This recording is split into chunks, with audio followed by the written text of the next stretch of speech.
There you go. Okay. So just refer to everyone. Yeah, this session is being recorded. All right. Okay. So yeah, so it's quite interesting to see that like today, as you all can see, like I think we have around 18 peoples, right? So that's a good number for a technology that is so new. And frankly speaking, I've been to so many conferences here in North America, and just FYI, I'm located in Toronto. So there have been so many conferences I've been attended, and no one talks about this part of the world that is like South Asia in India. And this, whenever we talk about blockchain or Ethereum or Bitcoin, if we talk about miners, also, if you see on the graph, there are hardly anyone from our area. So one thing which I always thought, in being from a native Indian, it was always my aim that okay, something if I can get back to India, something we can get started, or we can make people learn in India, so that we can also conquer the world the way San Francisco does. In today's world, if you, I think you all will agree that ideas are born in San Francisco and then it reaches back to India. For everything, you talk about payment industry, you talk about internet, or you talk about anything, all the ideas, everything is born, and India is a delivery hub, right? It's the application hub that okay, once the technology gets mature enough, and then only it reaches back there. But this stuff, this distributed ledger technology or the blockchain, this is our one way, or this is one of our opportunity where we can say we can make all those past things go wrong, and we can say that we can also conquer the world, or we can be on top of the world at the same time, at the same time the technology is being released anywhere else in the world. So anyway, that was just a small philosophy on my side, when I started reading about this technology. Also, a quick introduction about myself. So, currently, I'm a founder and I'm a blockchain architect for DLT Labs. In the past, I was head of blockchain technology for R3, and before that, I was a senior program manager at Royal Bank of Canada for the blockchain initiatives. Before that, I have a huge experience, around 15 years experience in the payment industry. So most of the slides you will see, I'll be talking more about payments because that's where I'm coming from. Fair enough. Any question? I know, if you guys have any question, and if that question you think will help benefit everyone, then I'll suggest, then feel free to jump in and start talking. Otherwise, if you think there are certain questions which is just for you, right, like it's for personal benefit, then definitely I can take those questions later on, or we can set up one-to-one call, or you can write me an email, or there's thousands other ways where you can get connected to me and I can answer those things. But in order to make sure this meetup, this meeting is benefit for everyone, so let's make sure whatever question we are asking is beneficial for everyone. All right, sounds good. Neeraj, what we can do, you can go. Yeah, Neeraj. Yeah. Yeah, what we can do when you will going through the slides, after few minutes you can ask people to raise questions. So Sure. in that case, in that way, it won't be cluttered and we won't be getting questions in a very haphazard way. So if anybody is having question and see if the time permits, we can entertain it on voice. Otherwise, we will ask people to post question on the chat window and we will reply back if Okay. possible today. Otherwise, we'll post all the answers on the meetup group. Fair enough? Good. Sounds good, Ajay. Okay, All right. then go ahead, So, Neeraj. yeah, thanks. Okay, so if you will see, I have whole lot of things to cover, but I know, like, because of limited time, I'll start with the extreme basic stuff, and then I'll keep on going. Let's see how much of stuff we can cover today, and then if not today, then definitely during the next meetup we can cover it. But before I start, one thing I want to make sure, blockchain, or I should not say blockchain. I'll use the word DLT, and I will say why I want to use the word DLT. This distributed ledger technology is so new that every month a new system is being born. All right. Whatever I'm talking today may not be true tomorrow. Okay. So whatever information I've gathered here is true, at least as of today. But if you think any discrepancy, or if you doubt anything, then definitely we can discuss it out. So as I said, let's start with the very basic thing, right? And why I'm starting here, I know some of you guys already have read a whole lot about blockchain, but there are certain people who have asked us that, okay, start with something very basic or fundamental. So that's why I'm starting, exactly what is blockchain, right? So blockchain has a definition. Okay, and that's what, I think this is the most generalized description of what a blockchain system is. And it stands, and there are three words here. Uh, these three words are trust, accountability, and transparency. These are the three stuff: trust, accountability, which is on the second line of the definition. You will see that blockchain is a technology for a new generation of transactional application that establishes trust, accountability, and transparency. So these three words define what blockchain is. And if you think that in today's world, all the existing system we have, these three words are missing: trust, accountability, and transparency. And going down the line, just keep on these three words, and I will show how this blockchain system is getting this trust, accountability, and transparency, and why in today's world these three stuff are really important. Okay. So just hold on with this definition for now, but we will keep coming up here now and then every time, where I will show that why this definition is the most generalized description of blockchain. So again, to my question, this is how I start, right? That someone asked me what is blockchain. Instead of explaining it by words, I think, I show that person this particular blocks. Okay. And basically this is what a blockchain is.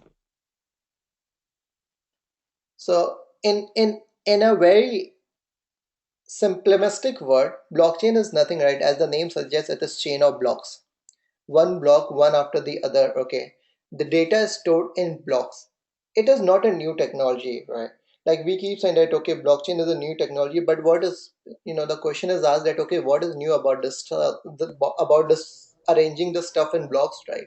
If you are from a computer science field, this is nothing but a linked list, right? A linked list is what? Linked list is nothing. It is a set of blocks, and in each block you store data.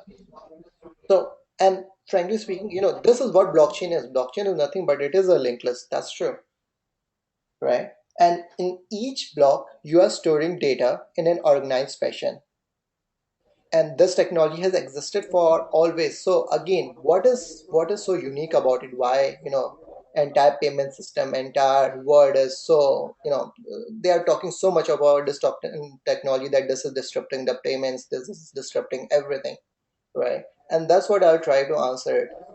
Again, I'll try to answer is why there is you know you see by the in during the end of the block, right?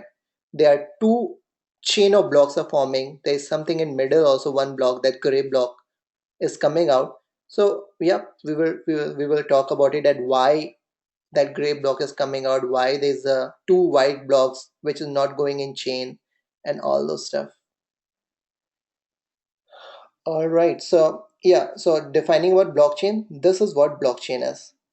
I'll keep going on, and then I'll take some question. Before understanding, or before I can answer that, okay, how can I say this is a blockchain, whatever you say in front of you, we need to understand one very important concept. Okay, and that concept is about hash. So for a second, I want to spend a couple of minutes on talking about hash. What hash is? Again, if we start talking about technology, if we go to the books, hash has a very complicated definition, that okay, what hash can do and what hash is. There are so many algorithms, thousands of stuffs are available. But here's the most simplistic explanation of a hash. Hash is something, suppose you have a email, or forget about email, suppose you have a document. Okay, you there's a document A and there's a document B. All right, now if you want to verify that content of document A and document B are same or not, then what you will do, right? Again, I'm saying, although this is a very simple thing, but I want to emphasize on this thing, that if you have two document A and document B, then how will you verify that those two documents are same? So I think, very straightforward answer will be that, okay, just take that document, match word by word, space by space, dot by dot, and if it matches, then everything is good. And that's fair enough, right? That's all good, right? But but the question is that the only way to verify, or is that the best possible way available to our humanity to verify two documents? Then the answer will be no. In the past, some of the mathematician has come up with this concept of hash where they say that, okay, if we take any document and put it into certain algorithmic function, which is a hash function, right? You can create a unique set of word which will denote document A itself.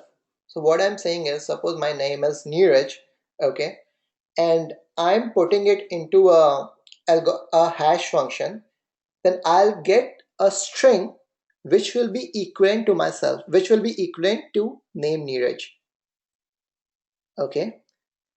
There are more functionality of this hash function. So how this hash function will work, that okay, whenever there is this hash generator, you put something, you will get a specific length of word.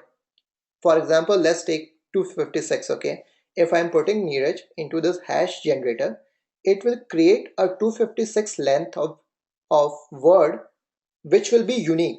So when I'm putting, suppose, everything in small neeraj into this hash function, you will get a certain keyword, certain key, or a certain 256 byte word. But if I make n capital in Neeraj and if I put into it again, then you will get another one.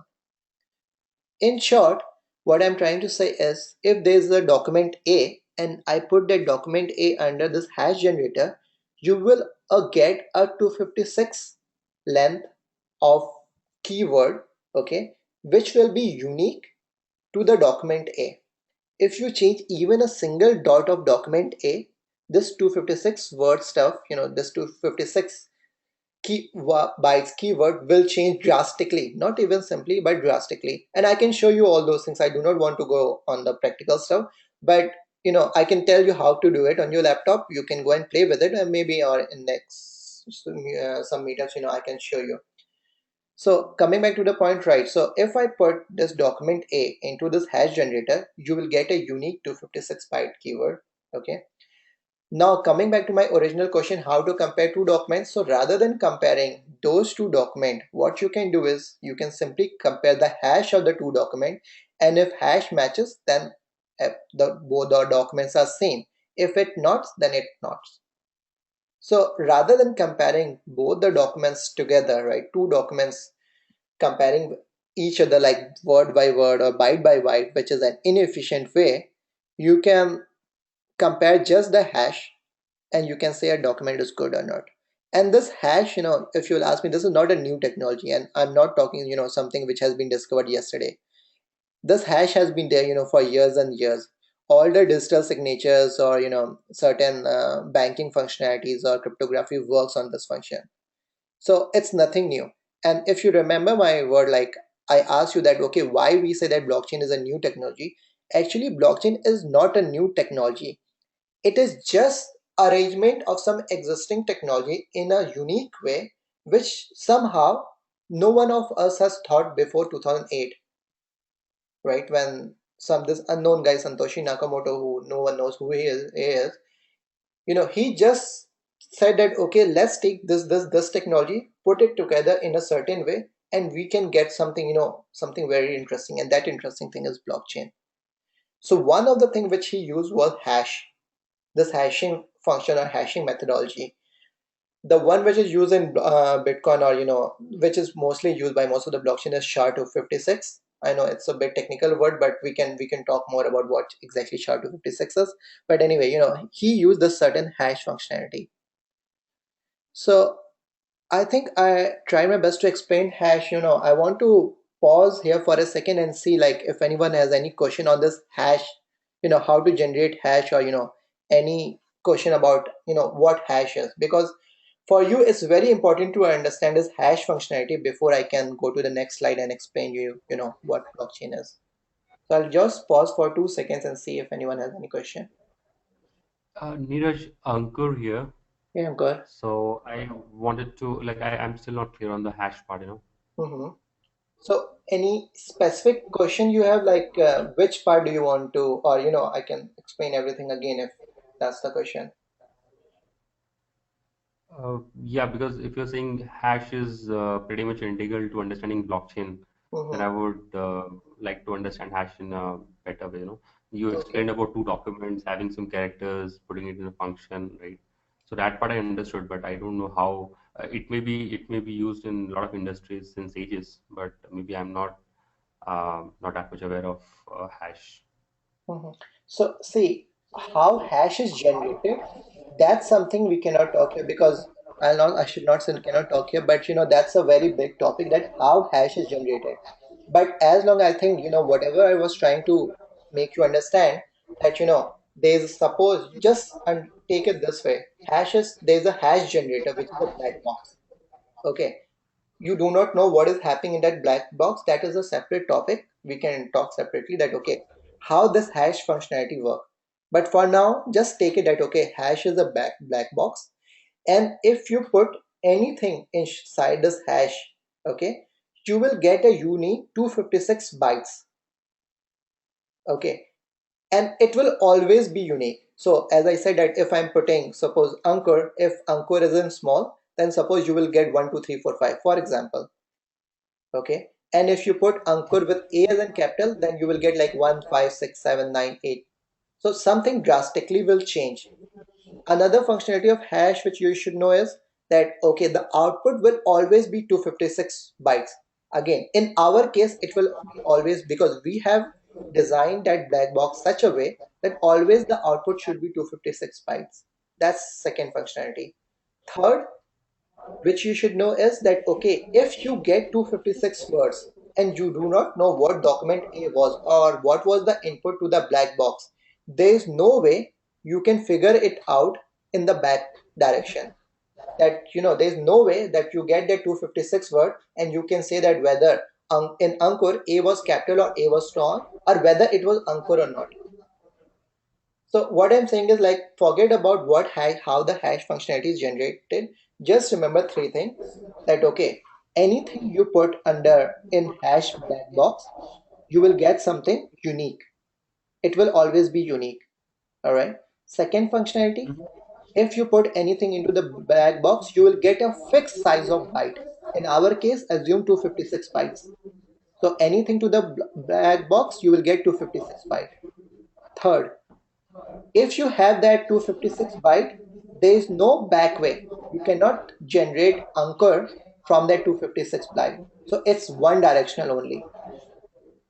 All right. So Okay. if you want to understand hash, that's a mathematic function. There's a whole lot of cryptography, not cryptography, but there's a whole lot of mathematical algorithms which we have to study. But in order to understand blockchain, just remember three things. Again, I'm repeating: one, uniqueness; two, length; three, one directional.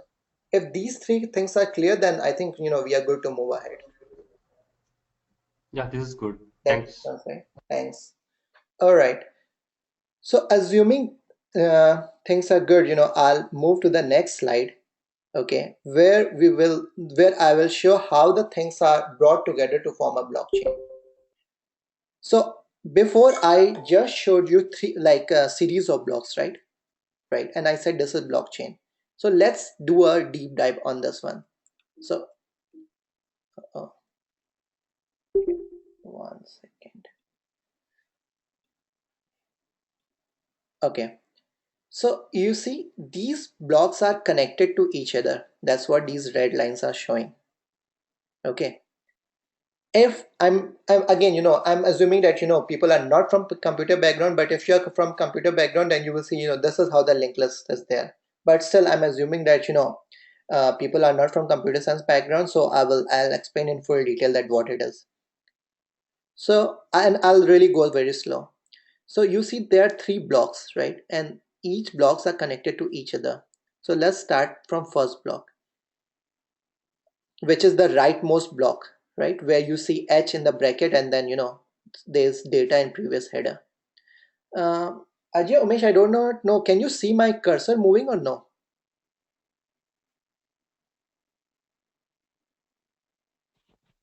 Ajay? No, Neeraj. No, Neeraj. Okay, I think, next time I have to, so that, I can point it out. Apologies on my behalf, but yeah, so first, like I'm talking about the rightmost block on your screen where you can see H bracket and then there's an arrow pointing it to one block.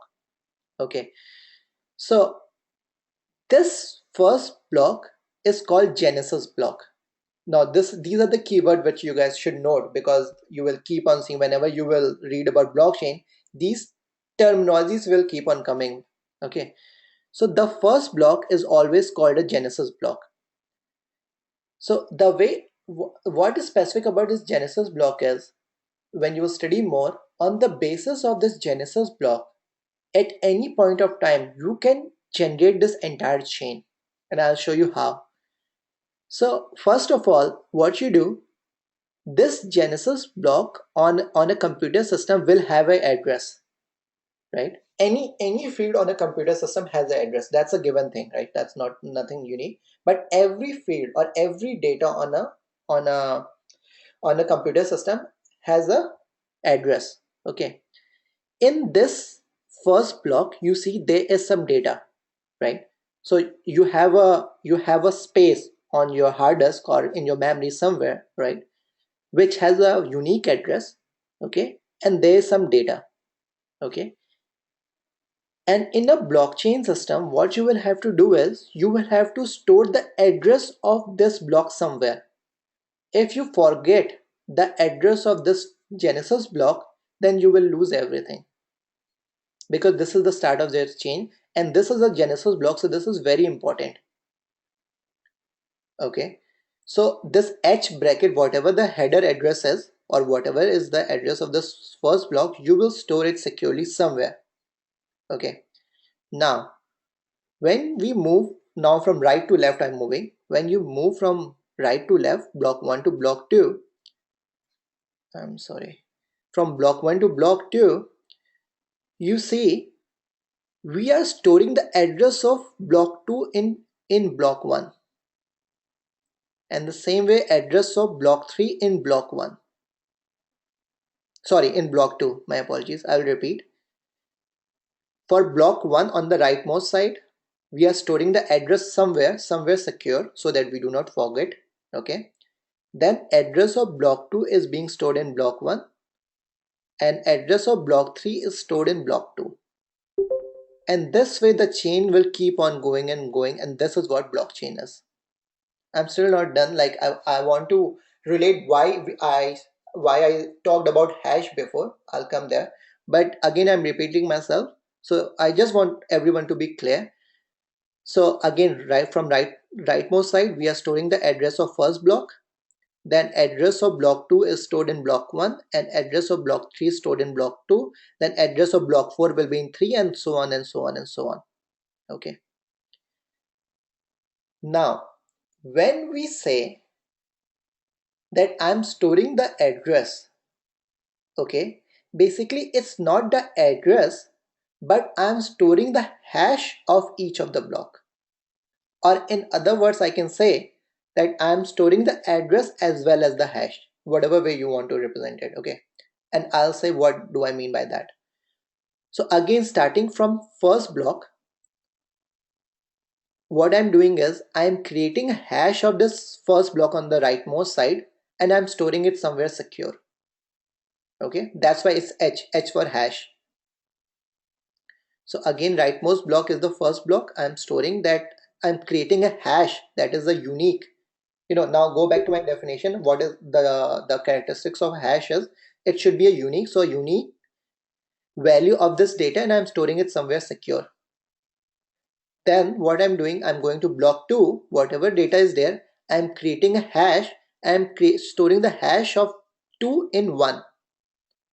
Then I'm going to block 3, whatever data is there, I'm creating a hash of block 3 and storing it into 2. Then hash of 4 into 3, and so on and so on and so on. And now now this is the most important thing what I'm going to say. Do you, I think maybe you know, you have already realized when I'm storing a hash of next block in the previous block, okay? Now think about this way.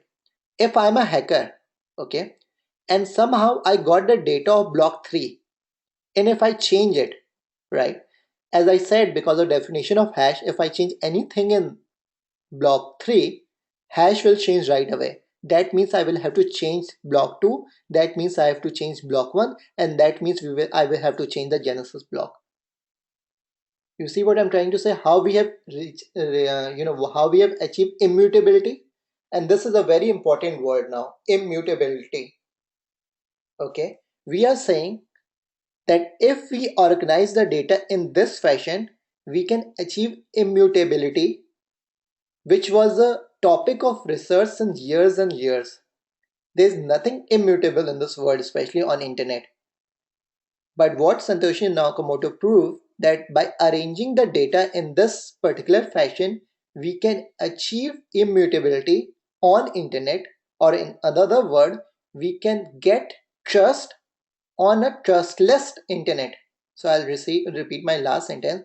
We are achieving a trust on a trustless internet. So I'll take a pause here and see if any question, because if you can understand this part, then you will see, you will see that you have understand the entire blockchain. This is good. No, I think this is Pushottam. So I have quick one. So when you talk about linked list, so we say we keep the address of next node, but here you use the word previous. What is the intentional or how? So I just want to relate it with that linked list part because we store the address, next node address, but you have used the previous hash. What that mean? Yeah, so two things here. When you, like, in this blockchain world, let's not use the word node, because node means a completely different thing. Sorry, not that I'm trying to point it out, but I'm saying, if you will use word node means a completely different thing in blockchain. Let's use word block here. So the gray rectangular block you see, let's call it block. I will tell what node means. Node is a completely different thing. Okay. Now when you say here, as I said that, okay, I started that, okay, in a linked list, address is stored in previous, I mean to say, okay, when you traverse through a linked list, every block, right, stores the address of the next one, right? So here I'm saying, instead of storing the address of the next one, anyway, address of the next one will be stored, that's by given, because it is a linked list. On top of that, I'm storing the hash of the coming or the future block. Sorry if, like, in the past, whenever I said I'm not sure, like, maybe I was not very clear, so my apologies. But what I'm trying to say, in the diagram, if you'll see, let's study block 1 and block 2. Block 1 is the rightmost block. I am creating a hash of block 2 and storing in block 1. Purushottam, does that answers you or no? Yeah, I think I can understand the concept. Only that just my focus is that you have used the word previous, which is nothing. That it is the next block. When I said previous means always, okay, when I'm talking from the behalf of block 2, then I said that the previous block, that is block 1, should store the hash of block 2. Okay. So that's why I just want to understand what the word signifies. So Sure, it's you're saying that that's what. Okay, makes agree. sense. Sorry. Go ahead. Yeah, Thank you. sometimes, Thank. my apologies, when you go into the flow, sometimes you miss, we, Yeah, I think. miss, and I should say, like, miscommunicate the word. So no, thanks for pointing it out. But yeah, basically that's what I'm trying Yeah, to say. yeah. It sounds good. No issues. Thanks. Bye. Okay, thanks, Purushottam. Okay, so this is a very, again, simplistic diagram that, okay, how a blockchain works. Okay, I will go to the next slide. And again, this is the same thing with a little bit of more detail. And what this more detail is, so the top part, hash chain of blocks, that's what we have already talked. So in the previous thing we said that they are data, right? And what these data is, these data are nothing but transactions. Okay, so I'm pretty sure most of you are already know about Bitcoin, right? Bitcoins is nothing but it is a system of payment, right, where you can make payments. And when you talk about payments, everything boils down to transactions. Okay, even in Ethereum, you talk about Ethereum, Coda, or Fabric, or anything you talk about, everything boils down to transactions, how transactions are stored. All right, so I'm not going to spend much time on this slide, okay, because now we are doing a very deep dive at how transactions are stored. But I'll still, on a high level, I'll try to explain how transactions are stored. So transactions are stored in as a Merkle tree. Again, this is an important word. Maybe I'll let you guys search and read what Merkle tree is. But I'll tell you the way Merkle tree behaves is that, again, suppose you have hundreds or 2000 transactions.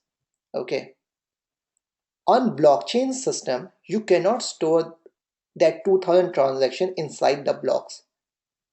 Otherwise size of the blocks will grow, right? Like, if suppose I'm making a payment, like or someone is like, payments are flowing, they can be thousands and thousands of transactions.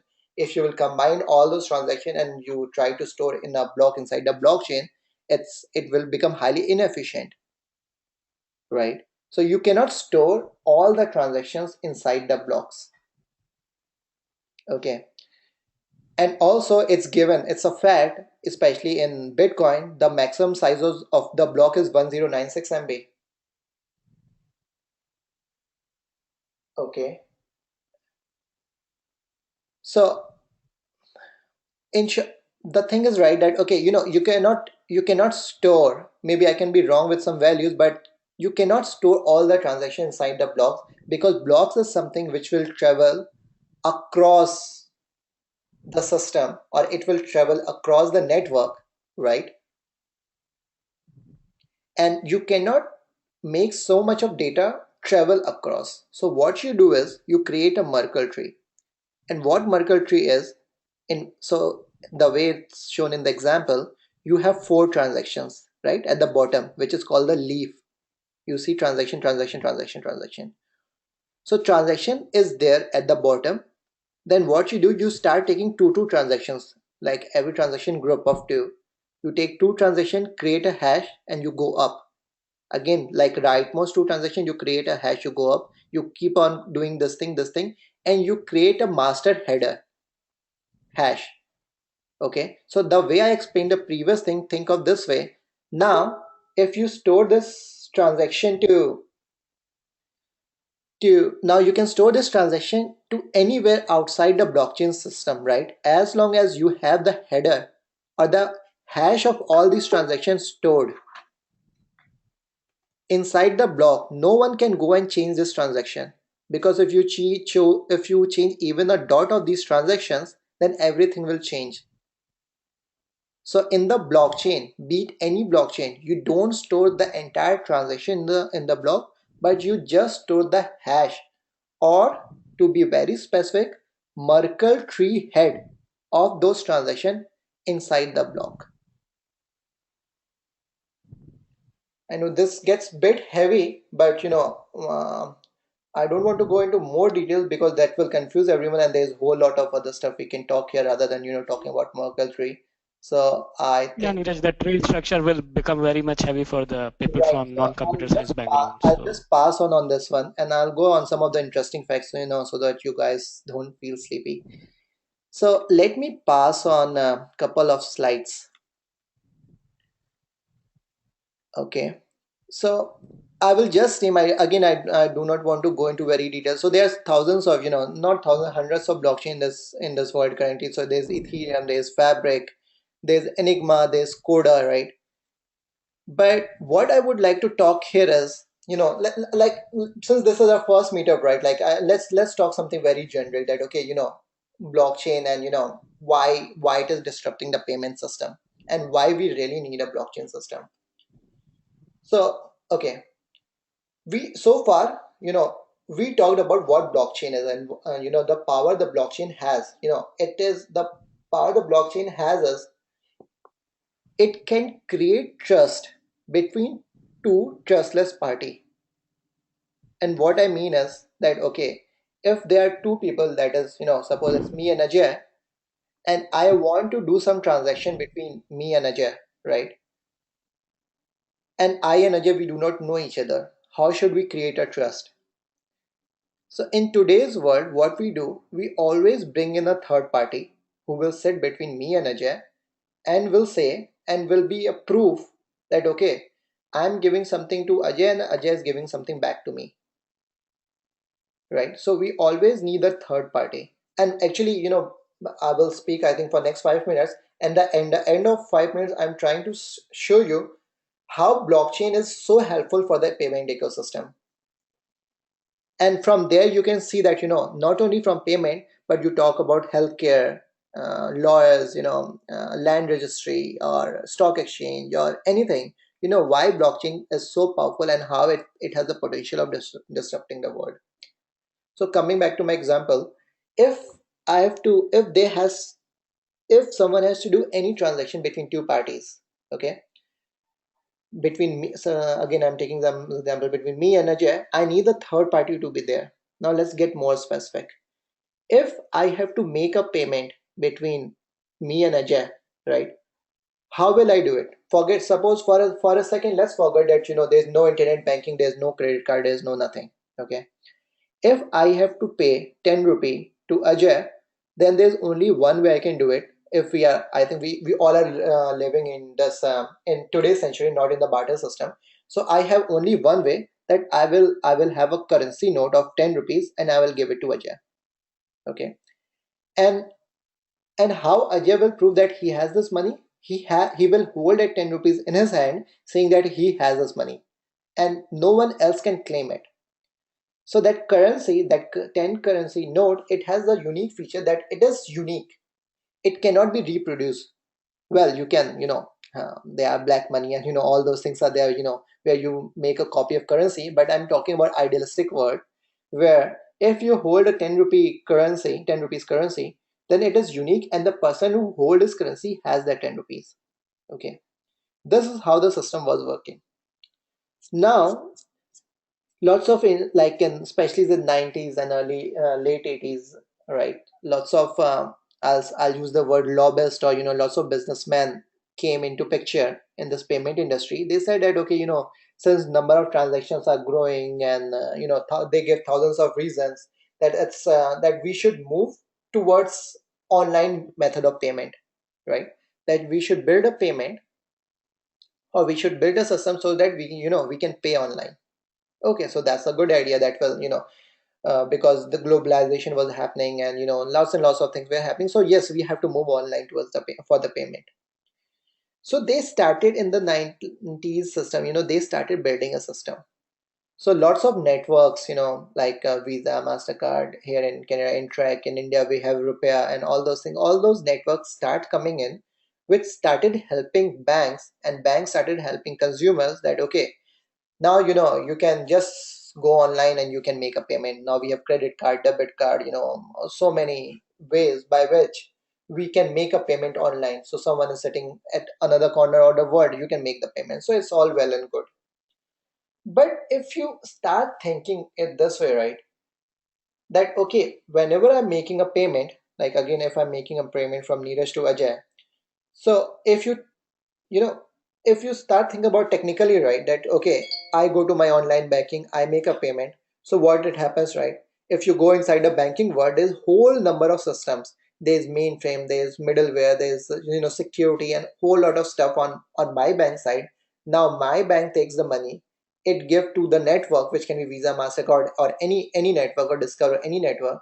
It gives to the network, then network give it to the third bank, then that middle, the middle bank give it to Ajay's bank. Down Ajay's bank will take that thing and will say that okay, Ajay has received the money. What actually I'm trying to say is this payment ecosystem has become too complicated. And what we are getting at the end of it, the only thing that is happening, that if I'm paying 2 rupees to Ajay and if I have 10 rupees, then in my database there's one subtraction, that is 10 minus 2 equal to 8. And in Ajay's system, if he has 20 rupees, then it has become 20 plus 2 is equal to 22. So basically, there's just two simple calculation involved, that okay, one side debit, one side credit. But in order to achieve it, we have built a monster system in front of us. And we are paying tons and tons of money in order to maintain that monster system. And there are so many companies who are making so much profit just because they are doing transactions, because of the transactions. They are not selling anything, they are not giving you anything. It's just that you do some transaction, then you have to pay. You have to pay the network that is given, right? And that system has become so complicated, and these companies are becoming so huge that yeah, it's you talk to any payment guy, they will say they are making tons of money. That's not fair. Even banks have started complaining that these networks companies have grown bigger than the banks itself, just by charging for every transaction. Okay, so I showed you in the payment ecosystem, right, that okay, basically what is happening there is just two database of two banks. The problem is they are isolated from each other. In order to connect those two database, and now I'll use a very specific term, ledgers. So both the banks have some ledgers, right? Both the ledgers are isolated from each other. Now in order to make sure that both of these two ledgers talk to each other, we have built a monster system. Now what blockchain is saying, and banks have their own reason, they want privacy, they want AML to be followed, and KYC, and a whole lot of different regions are there, that these banks have separate ledgers. Now what blockchain is proposing is that, why do you need this whole big monster system if we can resolve something much more easily? What if we can connect two banking system, or the ledger of two banking system, into one, such a way all those requirements of the bank also get fulfilled? And if I'm paying to Ajay, rather than following all those systems, the two ledgers can talk to each other and just settle out the funds. Because in today's world, so many things are, the settlement is the most problematic thing. All the day during long, you keep doing your transaction using your credit card or debit card, and the end of the day you have to settle with everyone. But what if we can make that settlement real time using some system? And that system is what is blockchain. So what blockchain is proposing it, and what blockchain is promising is that instead of having isolated ledgers, let's have a common ledger where each bank will have their own share, and whatever information each bank want to share with other banks can share over the ledger, so you need not to follow this entire ecosystem. Okay, so again, I will take a pause here to see, I know this is more like theoretical knowledge, but I thought, it's good for everyone to see that, okay, what blockchain is promising and where blockchain can really help. And now those common ledgers can be anything. You talk about healthcare, you talk about land registry. And this is why blockchain is very important for India also, because this is a very promising technology where we can say we can really remove corruption. Because another problem here in India is that we have made system go online, but the problem is the database. Still, people can play with the database, right? Blockchain can be one system where one information, if it is uploaded on blockchain, it cannot be changed ever. The data is totally immutable. So for example, in case of land registry, if I'm saying a land belongs to person ABC, then no one can go and change, no one can hack the system and say that this land do not belong to ABC, because once it is on blockchain. So this is what is being promised by blockchain. So again, yeah, I'll just hold on for a couple of seconds and see if anyone has any question. Uh, Neeraj, this explanation actually helps. I have just one question. Like it seems all ideal, because as you said, if there is some mistake that happens and that is being stored in a block, how to correct that again? So correcting that also is a big challenge here, right? See, correction. Yeah, if something happens wrong, right, you correct it. That correction will Yeah. also get recorded. So as long as that correction is correct, that's fine. For example, suppose I'm saying a land belongs to Neeraj, right? And suppose it was by mistake, it did not belong to me, it belonged to Ajay, but somehow it went there. Then what you will go into the system, you will say, okay, because of this region this was corrected, and there will be a track will be maintained. You see that? What I'm trying to show is that for every stuff there will be a auditability will be maintained. At any point of time you cannot say that, okay, old files were lost, or old files were stolen or whatever. That's the audit. Dheeraj, let me put into Sure. to just explain it in a more layman thing. Ankur, it's just like an accounting book where you keep accounting records. So you say somebody has paid you 100 rupees. So in this world, what will happen is if you make a wrong entry, you will make one more entry to make it correct and record that entry as a correction entry instead of going and deleting that old entry. Got it. Did you get what I tried to say? Yeah. So Yeah, yeah, like see, it's basically yeah. Then so then we are fine. Let's go ahead. yeah. So the thing is, right, the concept of blockchain is that there should be an auditability of each and everything. If you have made a mistake, that should be auditable. If as long as it is an honest mistake, that's fine. But take it this way: if someone wants to, break the system, this is the only way. You can say that, okay, this system is totally immutable, and no one can just come in and break the system and do something wrong. And that's why this, and also you use the word idealistic. Basically this is not an idealistic, this is a real world scenario. I've been working, which I cannot talk about my all my project because of the NDA. Sorry about that. But I can say, here in North America, there we are building so many systems already, which some of them are already out. And if you will search, blockchain system in North America, you will get whole lot of paper. Even I will say, last month, not even last, yeah, last month is February, right? RBI has written of their first paper on blockchain. Again, don't confuse cryptocurrency and blockchain. Like so far, whatever I've talked about, don't confuse what Bitcoin is. Whenever RBI is writing a paper, or Bank of Canada is writing a paper, or Singapore government is writing a paper, they are not talking about cryptocurrency, that is Bitcoin or Ether or all those things. They are they are using this blockchain functionality in order to build a application which is immutable, right? Because this is the only system currently in the world, or this is the most promising system, which really challenges this, this, that how this corruption can be eroded from this, I'll say, this humanity, right? Because it's so deep rooted that a normal system cannot just, you cannot just ask someone to stop doing the corruption. You have to stop everyone. You have to make a system which is so strong that no one can just go and hack, or no one can just go and play with it. And that's what blockchain is trying to bring into this world, and that's why people are so excited about it. Well, if anyone has any more question or any other thoughts, if you guys have, feel free, to jump in, and let's talk more. Hi Neeraj, I have one question. Sure. So basically, when you say that systems across the world, Mhm. going from banking to hospitals or any other systems, right? So there'll be a different set of standards for each of them. So Right. how manageable will that be?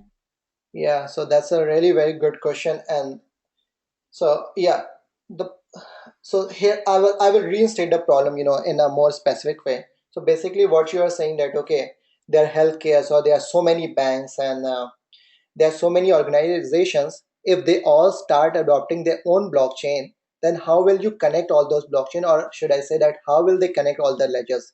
Am I framing your question right? Yeah, yeah, right. Right. So already the answer is already whole lot of research is going on that, okay, how can you connect different blockchain?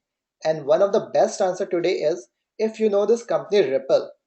Ripple is another company who are in this blockchain field, and they have done whole lot of proof of concepts on international money transfer. Okay, so they have come up with this concept called ILP, Interledger Protocol. And what ILP shows us, again, I cannot talk everything about ILP because it's huge, But this ILP is trying to resolve the question which just now you asked. ILP is trying to set up a protocol where using which, if suppose they are if this, suppose there's RBI in India and Bank of Canada in here, right? And they both are using different blockchain. Using interledger protocol, both the ledgers can talk to each other on a ledger level. So still you do not have to build a monster system in order to talk to each other, but two ledger or two blockchain can start talking to each other using this ILP. Also, there's this firm called or a project going on, Hyperledger. Under Hyperledger, there are number of blockchain, and still they are trying to answer the same question that okay, suppose there are like tens or twenties or hundreds of different blockchain, how these blockchain will start talking to each other. So one thing, yeah, today the only answer is ILP, Interledger Protocol from Ripple. But apart from that, there are so many research already going on to resolve this problem that okay, if different government bodies or different bank adopt different blockchain, then how these blockchain will talk to each other. And all these big blockchain system like Ethereum, Fabric, they are already talking to each other to make it interoperable. Sorry for that tongue twister. So that these systems are interoperable. So if you will search, you will find so many white paper written to make sure that how a system can be interoperable. So today we do not have any practical answer, but in coming days, yes, we will have a practical answer to this interoperability. Does that answer your question? Yeah, yeah, thanks. Okay, but yeah, definitely take a look to that ILP. Search about ILP Ripple. Sorry, ILP Ripple, and you will see what I'm trying to say. Yeah, sure.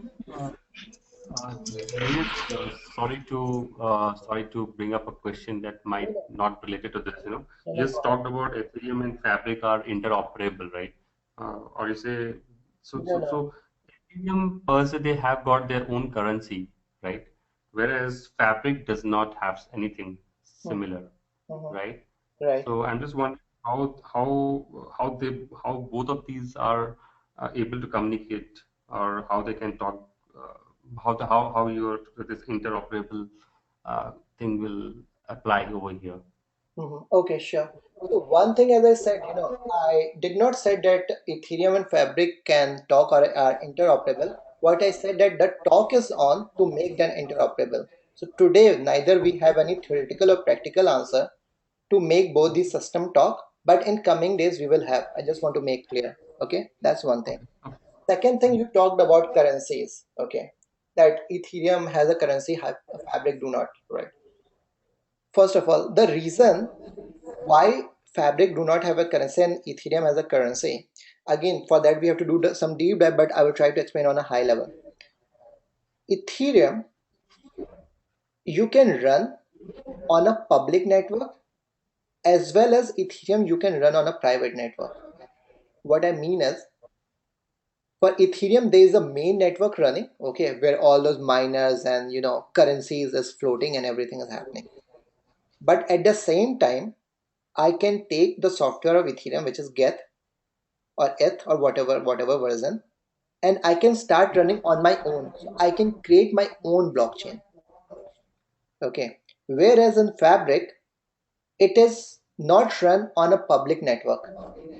Neither it is designed to run on a public network where anyone can come and join the system. Again, in Ethereum, it is running on a public network that okay, anyone can come and join it. Also, I can run my private network. So there's two flavors of Ethereum, public and private. Whereas Fabric, there's just one flavor that is private, and that is also it's a membership system. So not that anyone can come and join. In Fabric, they have the identity system where only certain nodes or certain people or certain organization who I want to can come and join. Okay. Yeah. Since in Fabric there is the identity system. Okay. I know when suppose if whenever I'm running a Fabric private system, I know that okay, these five people are running. So I already know those people that these people are running the system. So you do not need how should I say? So you do not need a way to prove that okay, each node need not to prove to the system that I am dedicated to the system. Okay, I'll try to explain this way. Suppose there are four banks, A, B, C, D, right? Four banks came together. They made a decision that okay, we want to run a blockchain. They took a fabric and they are running. Okay. Now all the four banks trust each other because they know each other. So with the help of identity system, which exists in the fabric, they will know each other.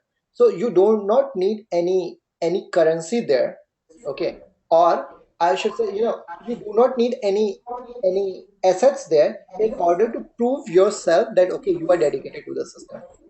Whereas since Ethereum was mainly built for the main network, and we needed miners because we need miners someone to run the system.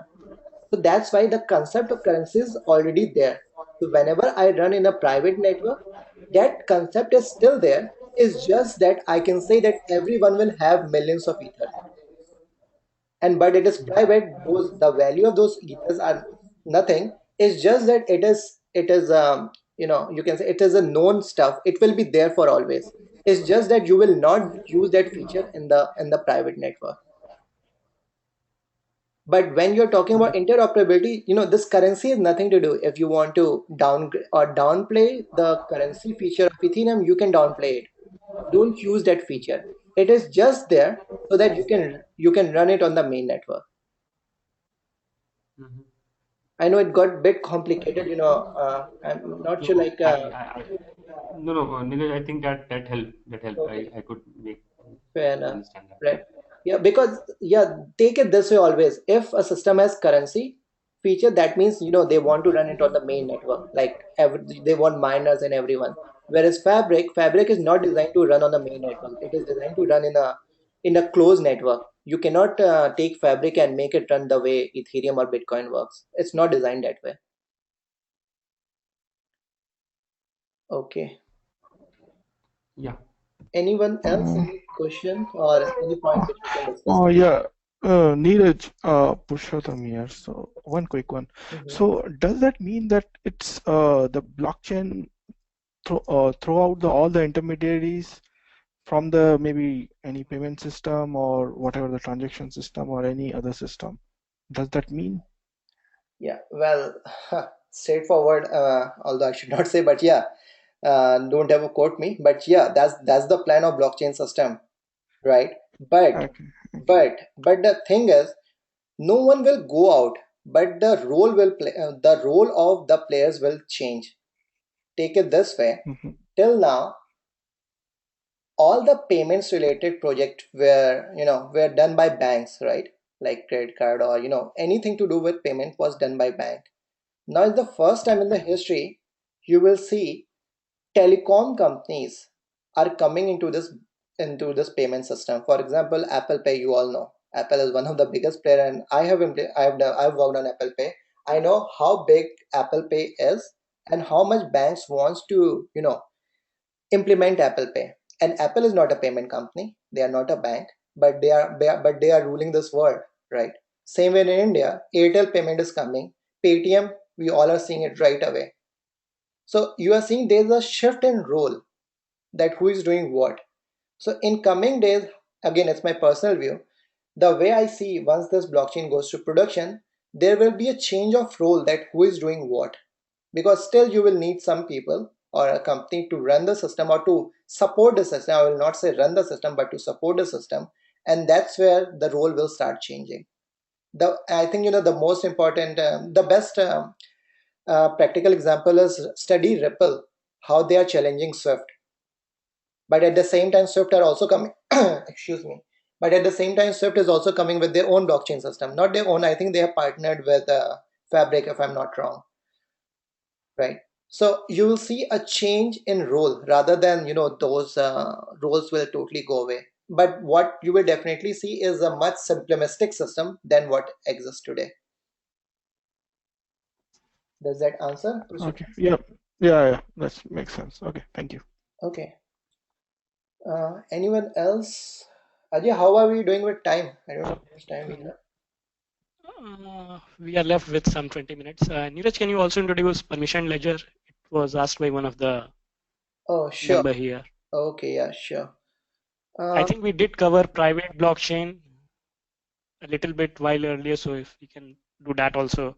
Yeah, so I think we can cover, what we can do is, uh, 1 second, give me 1 second.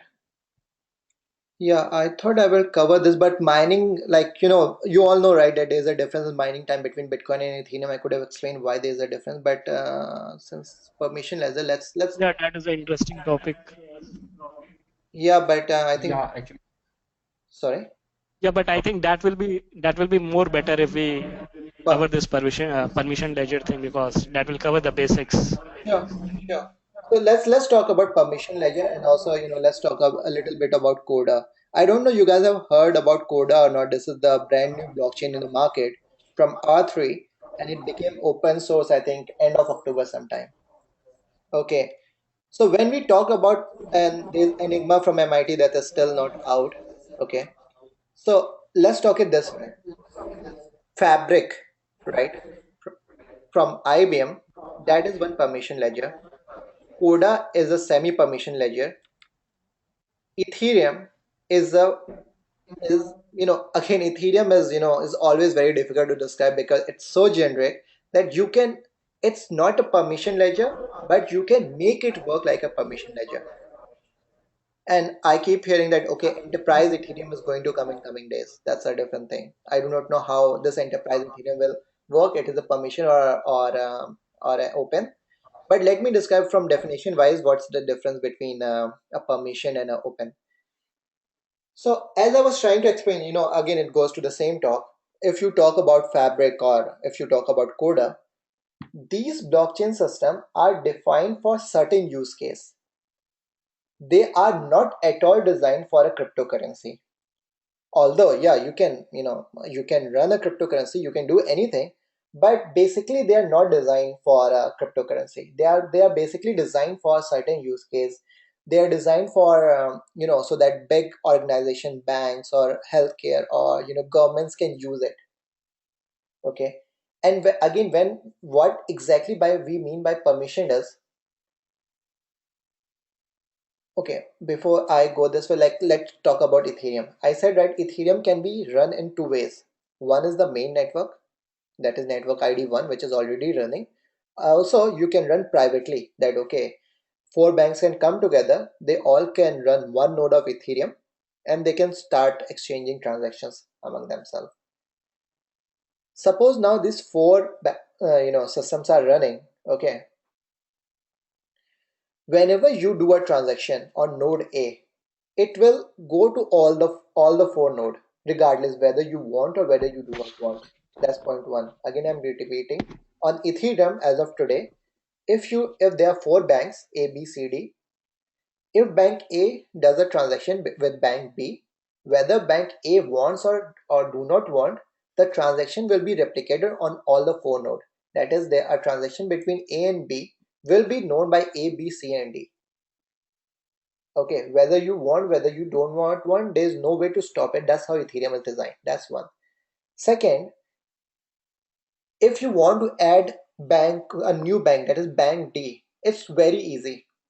Again, it depends on use case that it's good or not good. But in Ethereum, you have to spin up a new server, load Ethereum, and connect it any one of the existing node, and it will get all the data.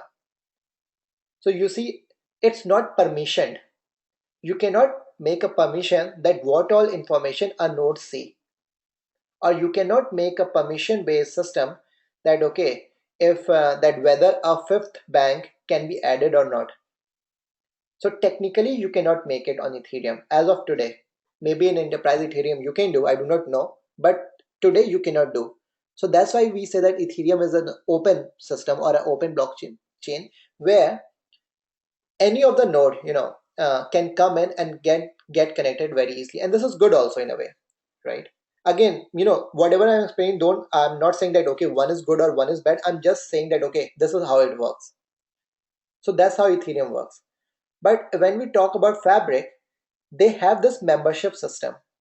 So now if four banks are running, okay, those four banks will run Fabric node, but they also have a membership system where if any bank has to join, it's not that easy that, okay, run a node and just connect it with any node and you will get everything. No, you have to get specific certificates from a membership system which is run by all the four existing nodes, and then only you can join it. So you will have to have specific certificates. You need to have several separate keys, private and public key pair, and whole lot of stuff you have to need to do in order to join the system. Again, this is by design. It's not made to make the system complicated, but it is by design from Fabric. Okay, now we go to the next level, Coda. Again, they have this private system where this membership identity works, right? And on top of that, what they have done is, as I said, right, in Ethereum case, if I'm doing a transaction between A and B, then regardless, bank C and D will also know about it. But whereas in Coda, the way they have designed is that if I'm doing a transaction between A and B, C and D, although they are part of the network, but they will never see that transaction until and unless I don't want to show them that transaction. So again, in Coda, the way it works is that if I'm doing a transaction between A and B, then only A and B will see the transaction. C and D will not even know about the transaction, although they are part of the network. So this is the way how they are controlling the permission. It has several negatives also. It has several positive things also. Okay, but what I was trying to explain here is what is the difference between permission and non-permission ledger. In non-permission ledger, regardless of anything, the transaction will be open, can be seen by everyone. Okay, and anyone at any point of time can come and join it. That is Ethereum. Whereas in Coda and Fabric, it works a bit different, right? And Coda and Fabric also work differently, where you just cannot come and join the system, or you cannot just join the network, but you have to come, ask the or ask the administrator of the system that can I join. That administrator will grant you access, and then only you can join the system. So it is a permission system, right? And Coda is one step ahead, that even the transaction you can make a permission that who sees the transaction, that you can decide. If you want that everyone has to see the transaction, yes, everyone will see it. But if you want only two people to see the transaction, only two people will see it. But this feature of Coda comes at a cost. In specific terms, and also it's written in their white paper, Coda is not a blockchain. That is a DLT, distributed ledger technology. And now I'm jumping from one topic to another topic. So DLT is a superset. DLT is distributed ledger technology, and blockchain is a subset of DLT. Okay. So talking about Coda, Coda is not a blockchain. It does not stores information the way we just talked about. It has a whole different concept again, and we can talk about how Coda works, but that will be a completely different topic. But yeah, coming to our original question, permission ledger, yes, that no one can join the system. There is a control how the system will work, and that's what bank want. Bank do not want a complete open system, but there are thousands of other use cases where you need an open system, and which Ethereum support. And again, on Ethereum, you can build a permission ledger, but that's something you have to build on your own. The system do not provide that permission, but in Fabric and Coda, the system provide that permission. So does that answers the question, that difference between permission Uh, and a non-permission ledger? yes, Neeraj, that helps. Neeraj, just one quick question here. I saw two conflicting lines. I don't know if I noted it incorrectly something. You said in the beginning, Corda is from R3. It's a brand new blockchain, right? And now when you concluded, you said Corda is not a blockchain. I agree. So I agree. Okay. Yeah, because why I said that, if I would have said, like, I wanted to explain basically, okay, take it this way. Everyone knows blockchain, very few people know that, okay, what is DLT, right? But this is how the story goes. There's DLT is superset, distributed ledger technology, and then under that, blockchain comes in. So yeah, if I would have said that, you know, just for ease, I said that, okay, Coda is a blockchain, and that's how most of the people take it. But no, Coda is not a blockchain. Coda is a DLT, but it's not a blockchain.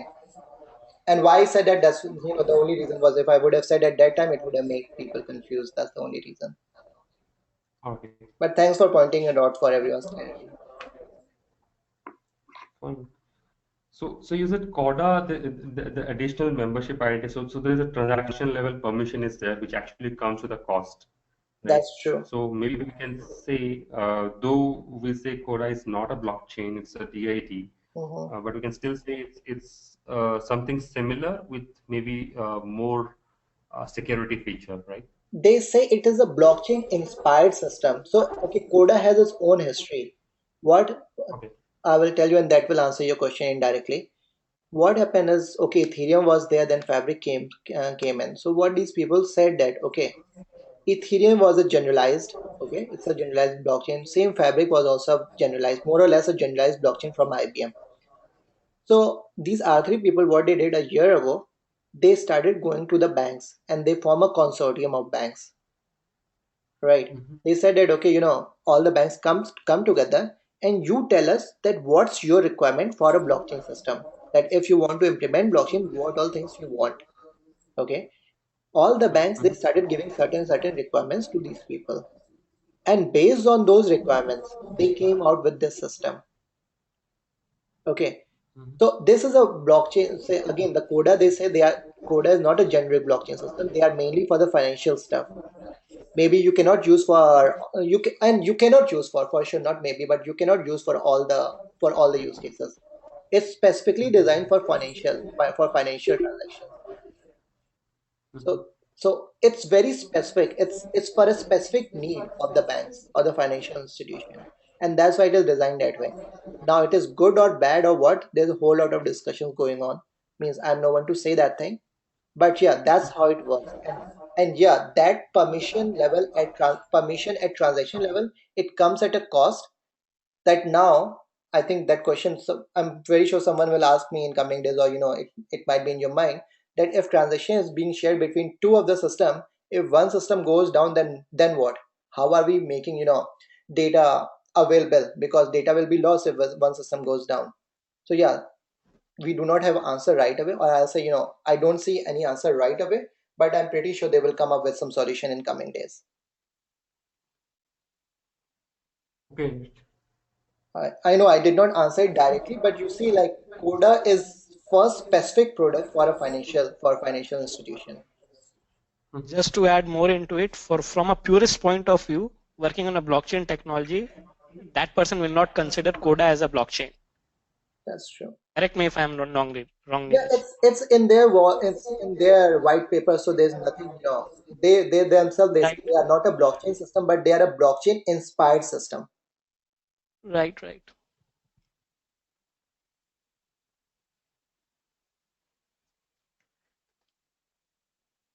Any other question, or any topic which we want to talk?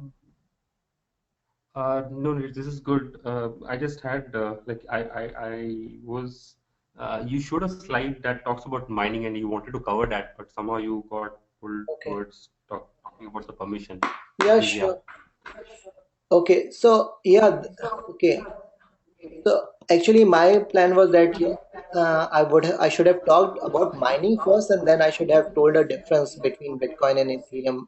Why there's a difference in timing, right? So are we all like, do we all know mining? And then only I can talk about difference in time. Why Bitcoin takes 10 minutes and Ethereum just take 14 seconds, or if because it will take some time, and I think we just have 6 minutes left. If you can just cover mining briefly, I think that will help Sure. because few Okay. things are Yeah. getting Sure. explained. Yeah. Sure. So see, mining goes back. Again, it's if why the term mining, because Bitcoin is considered today's gold, and there are certain reasons why Bitcoin is said today's gold. Okay, like because it's limited, it's costly, it's driving entire cryptocurrency universe. That Bitcoin is the base currency, the way gold is today. It's a standard. Okay, that's why everything is compared between gold and Bitcoin. And gold, you do not manufacture gold, or it cannot be created. Gold is mined, right? It's mined from somewhere, and that's why mining, from there the terms comes in, because you cannot create Bitcoin. You do create Bitcoin, yeah, means it gets created automatically. You do something else and it automatically gets created. Okay, and now I'll explain that how it works. So now whatever I'm talking about, public network, nothing to do with permission. All right. So how this Bitcoin works is that, okay, you have nodes. And remember I said that, look, let's be very specific with the terminology. Nodes are, what are nodes? Nodes are a single server in the blockchain system which are capable of doing anything on its own. So suppose there are 50 servers, okay, or there are 50 servers, right, who are connected with each other using this Bitcoin protocol. This Bitcoin system will be up and running as long as even one node is up and running. Now, I'm pretty sure someone will try to ask me that what about it 51% attack and all those things. I can answer all those things and I can prove what I'm saying, how it is correct. But this is true that in a Bitcoin system, as long as even one node is up and running, the entire Bitcoin will be there. Okay. Now, what is mining? Now, remember I was talking about hash and all those things. So again, I'll not go into the technology and all those things that I can cover later on, but here's how it works. In Bitcoin, the Bitcoin protocol, okay, or take it this way, I'll go one step back. The aim of Bitcoin network is to distribute the data to everyone and anyone can put in the transaction. That's what Bitcoin wants. That, okay, whatever data is there is used by that data, the replica of that database is with everyone. That's point one. Replica is with everyone. Second point is that anyone in the Bitcoin network can insert the transaction into the Bitcoin network. Now, when we are saying that anyone can insert the transaction, means so someone has to control it, right? That, we cannot say that everyone insert the transaction. Then how we will do it? The biggest problem is how we will avoid double spend problem. For example, suppose there is a node in Russia and there's the node in Canada. There is a time lag, right? Over the internet, there is a time lag. If I go and spend 2 Bitcoin in Russia and quickly come in North America and I spend the same 2 Bitcoin here, how we will control it? So all these transactions has to be timed and organized in a linear fashion, right? Now, how to do is we have this concept of proof of work, okay? And now what proof of work is that what happens is at the start of every 10 minutes, there is a puzzle given by the Bitcoin protocol to each of the nodes in the system. Okay, so there is a puzzle given to each of the node in the network, and it is said that whoever will solve that puzzle first will win, and he will get an opportunity to write the system into the Bitcoin blockchain. Okay, again I'm repeating, there is a puzzle given to each of the node. Whoever will solve that puzzle first will get the right to write the transaction into the Bitcoin blockchain. And since this person has won the has won the puzzle, he will get in today's world 12.5 Bitcoin. So what will happen is once the puzzle is solved by some node,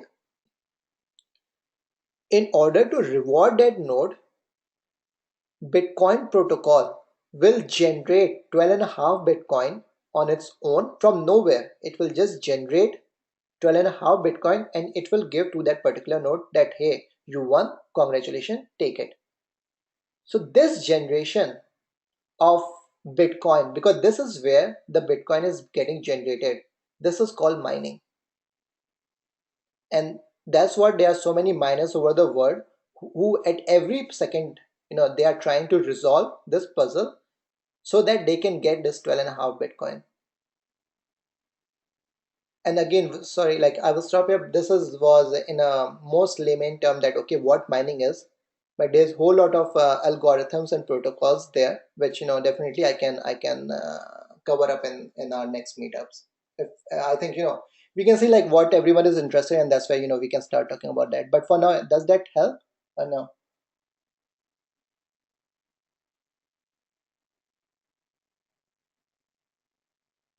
Sorry, I didn't know who asked that question. Was it Chaitanya or someone else?